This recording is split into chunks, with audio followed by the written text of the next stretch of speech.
ऐसा नहीं करता, फिर ये रॉयल्टी पे लेके आता है कम से कम 21,000 रुपए पर मंथ, कम से कम।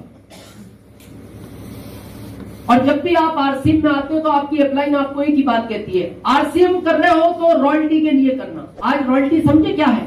क्योंकि रॉयल्टी एक टेक्निकल लैंग्वेज है जिसको हम बार बार सुनते हैं, सिंगर, राइटर, साइंटिस्ट, लेकिन आज हम अपनी लैंग्वेज में समझते हैं आखिर रॉयल्टी क्या चीज होती है, जिसको बार बार हर आदमी कहता है रॉयल्टी के लिए काम करो, रॉयल्टी के लिए काम करो। तो आज समझते हैं जिंदगी में दो तरह की इनकम होती है, एक होती है एक्टिव, एक होती है पैसिव। एक्टिव और पैसिव में क्या अंतर होता है? एक्टिव इनकम होती है गेहूं की तरह और पैसिव इनकम होती है आम की तरह। जैसे आप जो भी काम कर रहे हो, अगर आपका शरीर इन्वॉल्व रहेगा और पैसा आएगा तो वो एक्टिव इनकम है। जैसे खेती एक्टिव इनकम है, खेत पे जाना बंद कर दो, पैसा आना बंद, दुकान पे जाना बंद कर दो, पैसा आना बंद, जॉब पे जाना बंद कर दो, पैसा आना बंद। ये एक्टिव इनकम होती है, चाहे 500 एकड़ जमीन हो, चाहे 500 करोड़ की फैक्ट्री हो और चाहे 2 लाख का जॉब हो। पैसिव क्या होती है? 5-7 साल किसी सिस्टम पे आपका शरीर काम करे, फिर शरीर काम करे या ना करे या रहे ना रहे, और फिर 7 पीढ़ियों तक पैसा आए, उसको बोलते हैं पैसिव इनकम। अब इनमें क्या फर्क है ये समझते हैं। गेहूं होता है आपके यहां? गेहूं आपने बोया आज खेत में गेहूं और फिर खेत की तरफ जाओ मत, केवल फसल काटने जाओ, नहीं होगा, नहीं होगा ऐसा। जाना पड़ेगा बार बार बार बार। कितने दिन में आज तैयारी करो और फसल तैयार हो जाती है? 3 से 4 महीने। अगर पहले दिन से खेत की तैयारी करो तो ये 5 महीने लेता है कंप्लीट होने में, जीरो से और आखिरी तक। 5 महीने बाद ये खेत आपको एक मैसेज भेजता है, क्या तुमने जो मेरे साथ 5 महीने काम किया उसका मैं रिटर्न देने को तैयार हूं। आओ गेहूं काट लो, खाने का रखो, अगले साल बोने का रखो और बाकी को बेच के अपना परिवार का पालन पोषण करो। यही तरीका है। लेकिन उस दिन वो खेत क्या बोलता है? आज मेरा तुम्हारा हिसाब बराबर हो गया, कल मत आना मेरी तरफ कुछ मांगने। जो 5 महीने साथ दिया मैं आज दे चुका हूं, और कल आना हो तो वापस वही मेहनत दोबारा करो अगर मेरे से रिटर्न चाहिए। और तुम्हारे दादाजी ने भी ये मेहनत की थी, पिताजी ने भी की थी, और तुम्हारे बच्चों को कह के जाना काम करेंगे तो दूंगा। ये है एक्टिव। अब समझते हैं आरसीएम की रॉयल्टी। आज एक आम का बीज बो, आज 5 महीने बाद जाके उस बीज को कहो आम खिलाओ, आम खिलाएगा? वो पता क्या देगा? 5 साल बाद मांगना मेरे से आम, लेकिन 5 साल तक तू मेरा साथ दे, खाद दे, पानी दे, और मेरे चारों तरफ लोहे की जाली लगा गई, मेरे को बकरी ना खा जाए। और 5 साल बाद जब वो वृक्ष बनता है तो पता क्या बोलता है वो आम?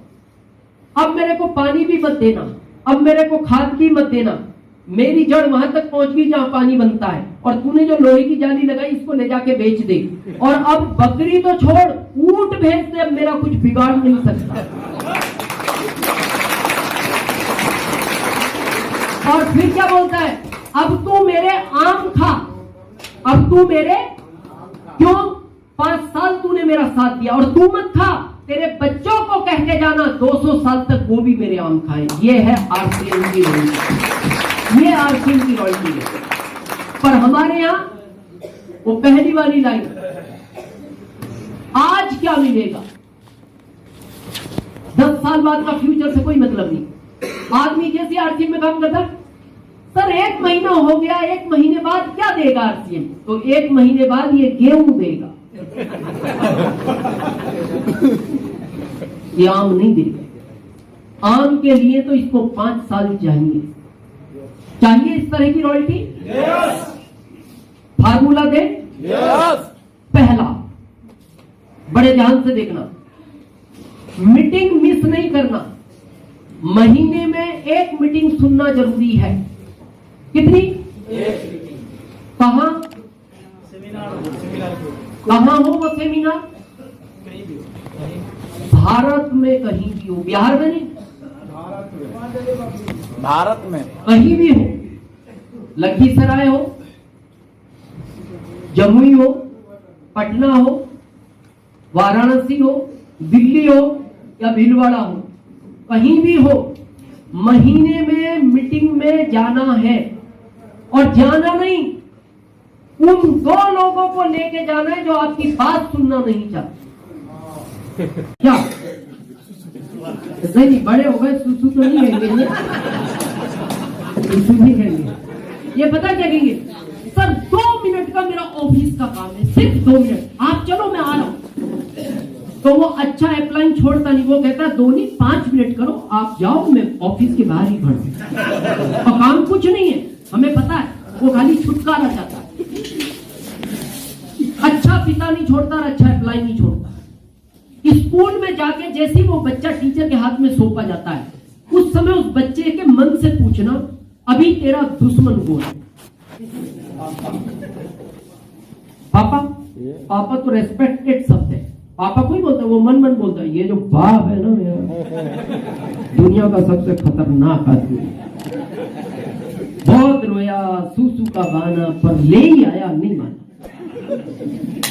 मैंने कहा था, जब आप पहली बार लोगों को लाओगे, आपके बारे में पता नहीं क्या क्या सोचेंगे उसी बच्चे की तरह, लेकिन जिस दिन वो बच्चा IAS ऑफिसर बनता है और पूरा जिला इकट्ठा होता है, तो उस बच्चे को उसका सीनियर पूछता है, बेटा ये IAS बनने का श्रेय किसको देना चाहते हो? तो एक नाम अनाउंस करता है, वो अपने पिता का, और उनको स्टेज पर बुलाकर अपना मेडल उनके चरणों में रखता है, अपनी माला उनके चरणों में रखता है, और अपने सीनियर को बोलता है, सर मैं जो आज IAS हूं ना, मेरे पिताजी अगर पहले दिन मेरे साथ जबरदस्ती नहीं करते, मैं आज IAS ऑफिसर नहीं करता। तो आप ये चिंता मत करो कि ये रिश्तेदार है, बुरा मान जाएंगे, अभी बुरा लगेगा ना बच्चे की तरह, लेकिन जिस दिन वो रूबी, स्टार रूबी, सफायर बनेंगे और पूरा भारत उनका सम्मान करेगा, तब उनको याद आएगा कि वो अगर मीटिंग में नहीं लाते तो आज मैं इस भारत के सम्मान को पाने का हकदार नहीं होता। तो आना है कितनों? ये कम से कम है 2। रॉयल्टी जल्दी चाहिए तो 4 करो, और जल्दी चाहिए 6 करो, 8 करो, वो आपकी इच्छा है जितने करो, लेकिन कम से कम 2। एक डिस्ट्रीब्यूटर को 2 लाना ही चाहिए। क्लियर है? सेकंड, और जल्दी रॉयल्टी चाहिए, फैमिली को इन्वॉल्व करो। मेरा आपसे एक रिक्वेस्ट है, मैं ये नहीं कहता पत्नी प्लान दिखाएगी, पत्नी मीटिंग लेने जाएगी, पत्नी किसी को प्रोडक्ट देने जाएगी, पत्नी का खाली सपोर्ट चाहिए आपके में।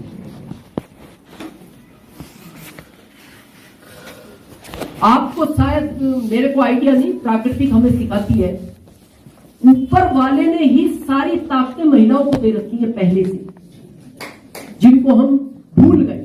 हम सोचते हैं पत्नी का क्या योगदान है हर चीज में, पत्नी क्या करेगी? जो पत्नी कर सकती है वो कोई नहीं कर सकता।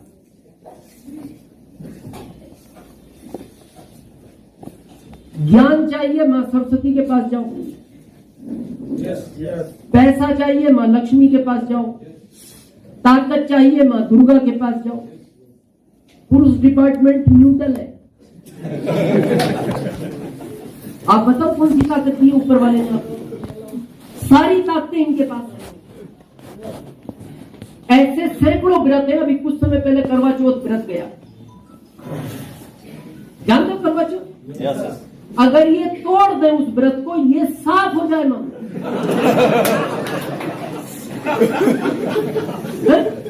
और ऐसे एक नहीं कई व्रत है, अगर ये तोड़ दें ये साफ हो जाए।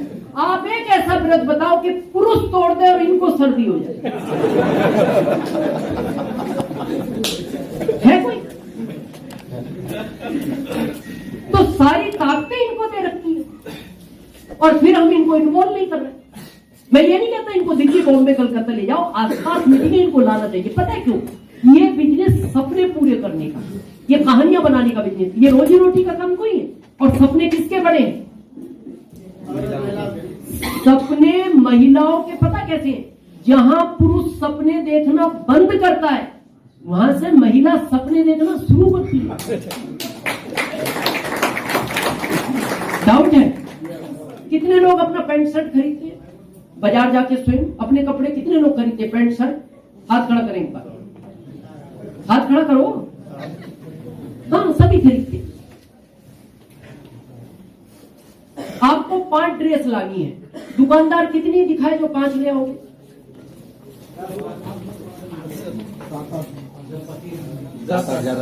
8, 10, 12, 20, 25। पता लग गया ना पुरुष का सपना कितना बड़ा है। मतलब उसने 25 दिखाई, आप 5 ले आए। जितनी आप ड्रेस देखते हो ना, इतनी ये दुकान देखती है।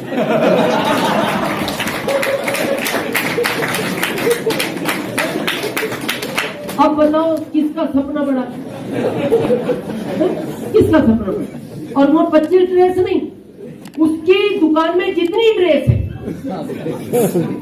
अगर 50 साड़ियां हैं, ये 50 ही देखेंगे। और दिखाओ भैया, और नहीं दिखाओ, नहीं दिखाओ, और उन्हें ढेर लगा दिया। फिर वो बोलता बहन जी इतनी 100 साड़ियों में आपको पसंद नहीं है? हाँ, नहीं आई।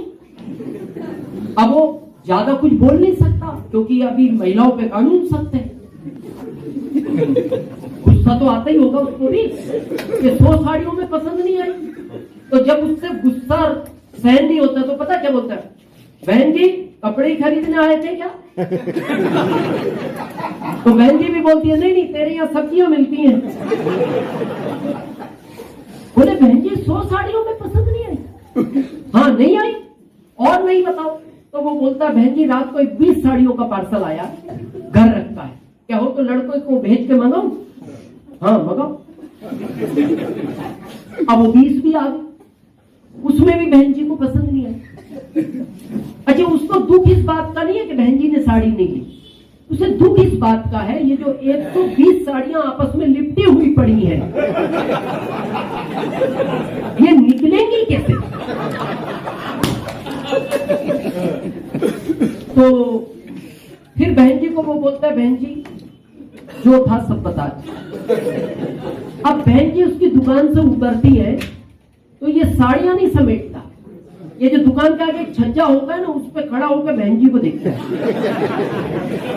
और जैसी बहन जी 7 दुकान छोड़ के 8वीं पे चढ़ती है तो ये खुश हो जाता है, अपना एक भाई और पकड़ा गया।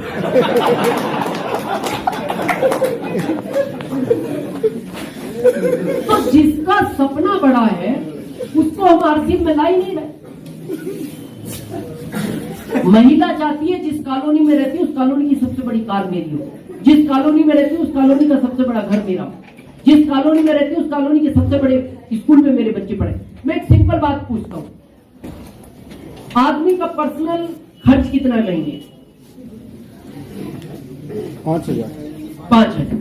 फिर 5 लाख क्यों कमाना चाहते? परिवार की। हाँ बिल्कुल सही, फैमिली के लिए, कि मेरी पत्नी के पास वो सब कुछ हो, मेरे बच्चों के पास सब कुछ हो, मेरी पत्नी अच्छे गहने पहने। अब मान लो आप दिन भर आरसीएम करने गए और दिन भर आपको नो मिला तो निगेटिव तो फिल्टर नहीं कर दिया। और पत्नी आरसीएम में नहीं है तो आती पता ये आपसे क्या कहेगी? आ गए घूम फिर के, टाइम पास कर जाए, जुड़ा तो कोई होगा नहीं, आपसे जुड़ भी नहीं सकते। मैं आज तक नहीं जुड़ी, लोग क्या जुड़ेंगे? 57।